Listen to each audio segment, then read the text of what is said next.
I took my Fujifilm X100F on holiday for the very first time the other week, and as I was planning this video and collating all the photos I wanted to show, it was kind of reminding me of this clip from The Simpsons. Patty trying to plug her leg razor into one of those ungodly Czechoslovakian outlets.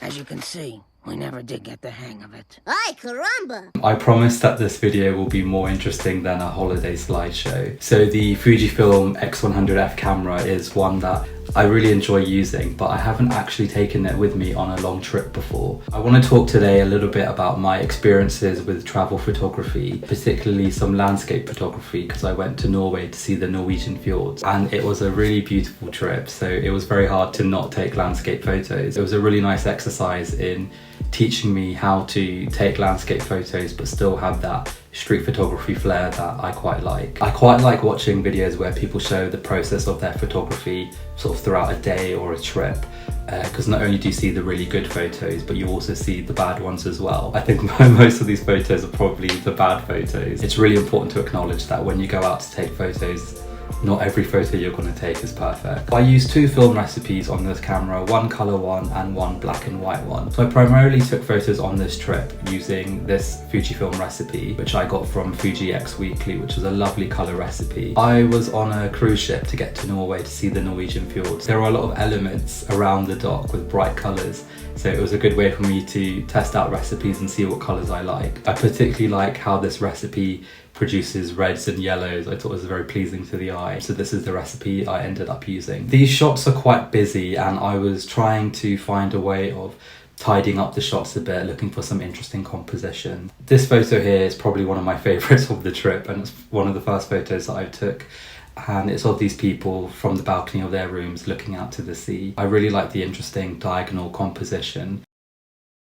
Had I redone this shot, I probably would have cropped out the people in the bottom right of the frame, and I would have waited for the people in the middle to have had a more dynamic pose. I was trying to find some fun framing opportunities, so I kind of naturally went to the cliche of through doorways, and I got this shot here which I quite liked.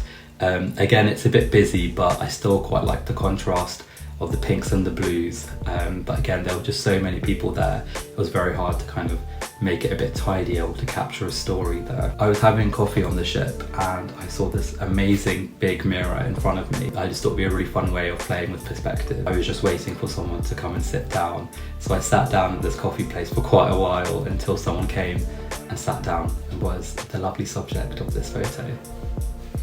So landscape photography isn't really my thing. I tend to go towards street photography or candid photography. But of course, because I was traveling somewhere so beautiful, I couldn't not take photos of the landscape. I think the issue I find with landscape photography is that it doesn't feel particularly inspiring to me. I like photos where there's a bit of a story or an emotion there. So I thought about how I could try and incorporate the elements I like about photography into landscape photography. I feel really bad because I forgot who said this, but I had watched a video about street photography and someone is talking about their definition of street photography as photography where you capture the presence of human existence. So what that means is you don't necessarily need a human present in the photo, but rather an object or an environment, and capture how the human interacts with it. So rather than taking photos of the scenery directly, I try to incorporate people into the photos very simply at first, just by looking out.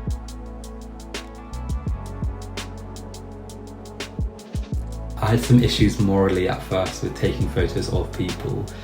These are people that are of course on their holiday as well, and they don't want someone taking photos of them. I ended up finding some compositions and some shots that I think were okay, things that sort of respected people's privacy.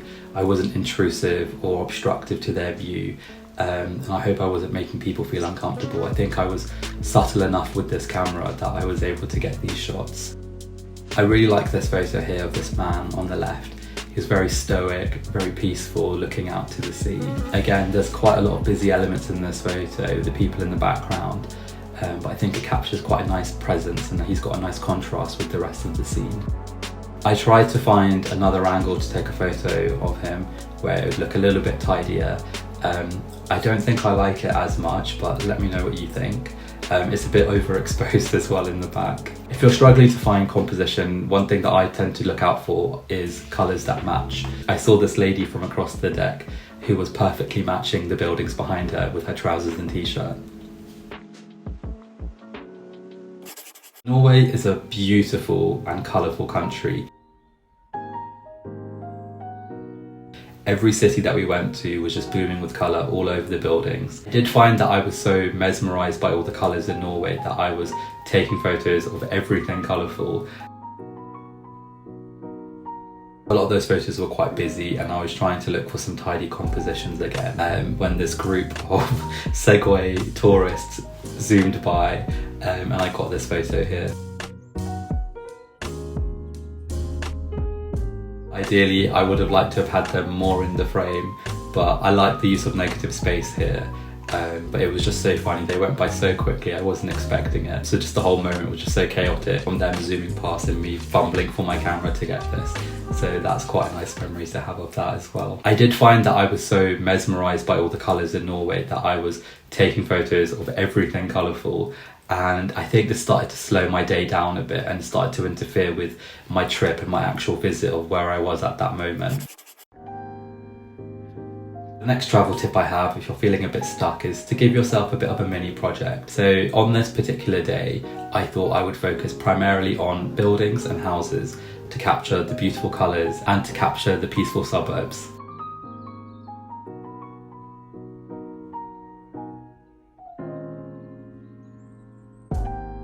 Again, I had another moral dilemma. Is it appropriate to be taking photos of people's houses? I don't know. I think I did it in a way that wasn't very intrusive but respectful and appreciative of the space that I was in.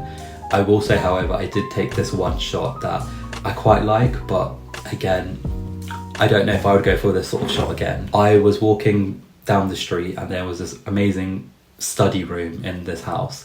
And just as I was walking, there was a man walking past, peering through. He just was framed so perfectly in the window. I just had to get my camera out and take a photo. Just want to make sure that wherever I am taking photos or whoever I'm taking photos of feel respected in that space.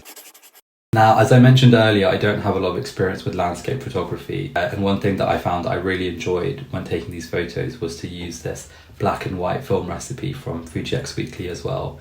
So this one was the Ilford HP5. I found that actually shooting in black and white gives the photos a better understanding of depth with the contrast and the greys. So as things kind of disappear into the horizon, the shades differ, and I think it really helps the landscape pop a lot more. This series of photos was taken at 5 AM when we had just arrived at the fjords, and everyone come out their room, very sleepy, very cold, wrapped up in their blankets. I really like this photo here. Again, it's quite a busy one, but there's so much going on. There's a lot of interesting characters here. I love how everyone's interacting with the environment. They're looking in all sorts of directions at these amazing, beautiful fjords. I really like this photo for how you've got the matching of the white building in the background and the white popping off from the blankets. I don't think this particular photo would have looked as good in colour. I think this is a really good example of how black and white can be a better alternative. I tried to play a lot here with negative space, just to get the scale of the people against the water and the mountains around.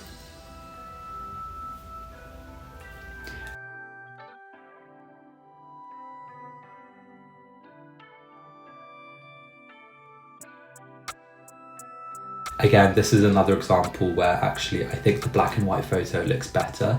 I think the fog in this photo is more prominent, adds more of an eerie vibe to the photo as well. So on the penultimate day of my trip, I went on a glacier walk, and this was a great opportunity for me to put together all the learning I've had so far of travel photography. It's a beautiful shot of these mountains, but a little bit boring. And I think it's just a bit more interesting with the subject in frame. I really like the clean intersection of the mountains here. I was using a diffusion filter on my lens, and I was able to capture these beautiful light rays of these people walking across the bridge. Walking across that bridge under the waterfall was so chaotic. There was water vapour everywhere. It got absolutely splashed. It was really, it was quite refreshing. It was very difficult actually to expose properly for the Glacier as I was walking up. I was playing a lot around with my settings and the exposure compensation dial. I didn't really have a set rule to it, if I'm honest. I was just playing around until I got a shot that I liked. It was very hard to capture the Glacier against the sky and also get the greenery around it as well. So again, these photos may look a bit overexposed.